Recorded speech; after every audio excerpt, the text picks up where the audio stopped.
So I want to talk a little bit about my deck selection for the Glorious U Top 16 cut. That was through the Unnatural Selection draft developed by Sanctimonious. In that draft, I got stuck in Dis, Sanctum, and Untamed. These are not really houses that I was targeting, so I, was not super thrilled with this combination. Overall, they're houses that, in combination, I think generally are not great together. Obviously, I pulled up here just a overall uh, poll of every deck and deck of Keyforge, and you can find some really strong rated decks, in the 90s, high 80s. But this is nothing if we compared like uh, uh, Dis Logos and Untamed or something. We're going to see just a ton more of the highly rated decks here. So, and even looking at some of these decks, and I'm not going to go through and analyze each of these individual decks, but I'm seeing some challenges in playing these.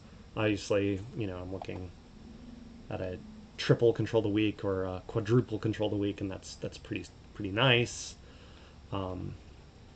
Obviously, these decks weren't available, weren't for sale, or even if they were, they would have been significantly out of what I could have been willing to pay. I'm not a power buyer by any means.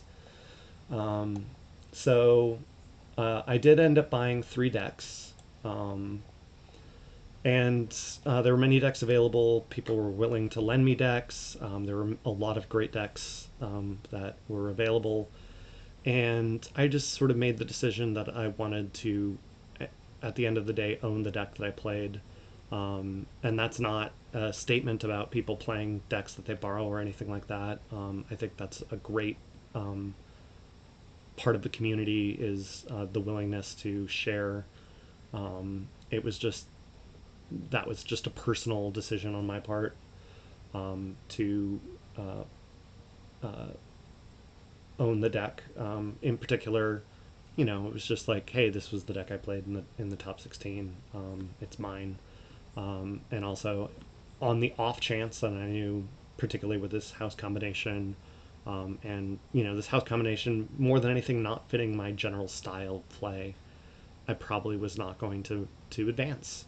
But if I got lucky, got good draws, made the top 8 or something like that, I would very much want to own that deck. So I ended up buying 3 decks, and they're the top 3 rated of my combination of these houses. Kind of not surprising.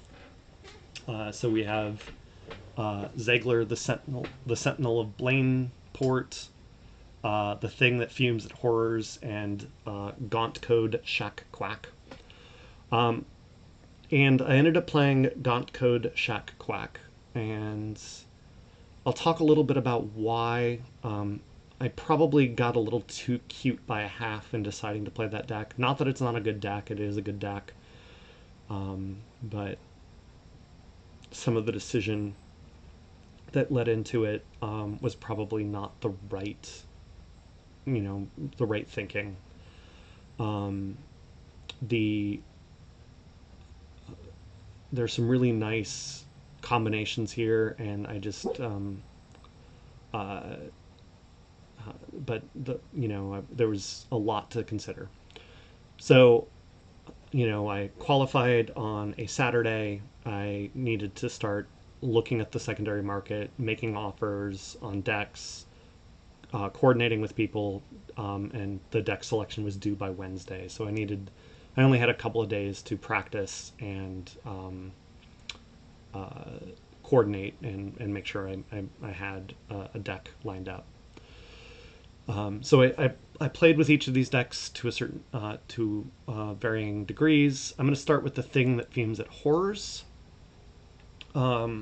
This was the first deck that I looked at, and I almost just stopped here and thought this was the deck I was going to play. But my initial testing did not go very well. I think this is going to eventually be a very good deck for me. I'm very happy with this purchase, but it just took a little bit more mental preparation to play than I was anticipating. So the, uh, the big challenges that I was facing with it were the timing of getting Keyfrog out appropriately, uh, using Mantle of the Zealot, and how to get my board clear. What I like about this deck a lot is that it has a creature-based board clear, uh, and the Resurgence, so you can actually cycle your board clear through that. It had the Mantle of the Zealot's also really nice because you can put that on something like Ardent Hero, and use that to clean up some difficult creatures. You can also put it on Dark Fairy and fight and gain 2, things like that. So there's some really nice different kinds of combinations here. That's one of the sort of hallmarks that was found in all of the in a lot of the decks, is that it has complex boards, which I often play with complex boards, but that also means that you typically have to get a little bit of experience playing the deck. So I ultimately benched this one pretty early, and maybe a little too early, because of my initial testing not going very well with it. I then switched to playing the Sentinel of Blainport. What's really nice about the Sentinel of Blainport, and probably this is ultimately probably the deck I should have played, is it has a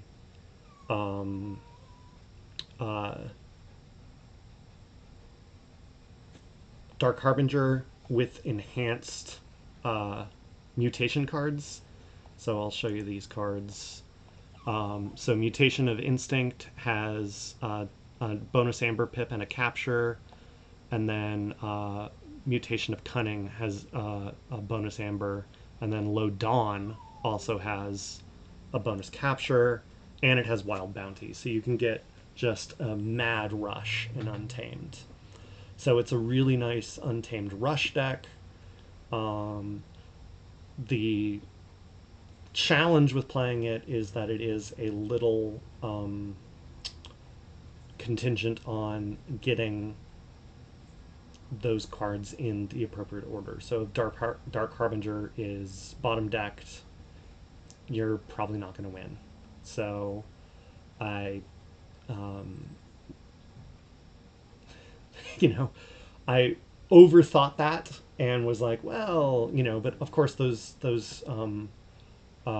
mutation cards are still there. They're still playable. They still give you nice amounts of Amber. They just don't give you the bonuses of Dark Harbinger readying and things like that. So it also has 2 board clears, which would have been really nice in Savage Clash and Gateway to Dis. Plus a Grim Reminder. Not a lot of creatures, but it's got a lot of enhancements. So you could have you can Grim Reminder either Dark Harbinger back, which is something I would frequently do, or you can Grim Reminder all of your Sanctum back. And a lot of these Sanctum creatures have bonus Amber on them, and you can reestablish the Sanctum board. So it's actually a really nice deck, and it's probably the deck I should have played. Not saying it would have changed the outcome by any means, but it would have been, the Mad Untamed Rush is really good. So why did I go the way I went? Well, a couple reasons. I knew round 1 I was facing Mars, and I was facing Shadows. So I figured incorrectly, but I figured I would be facing probably a Jenka deck.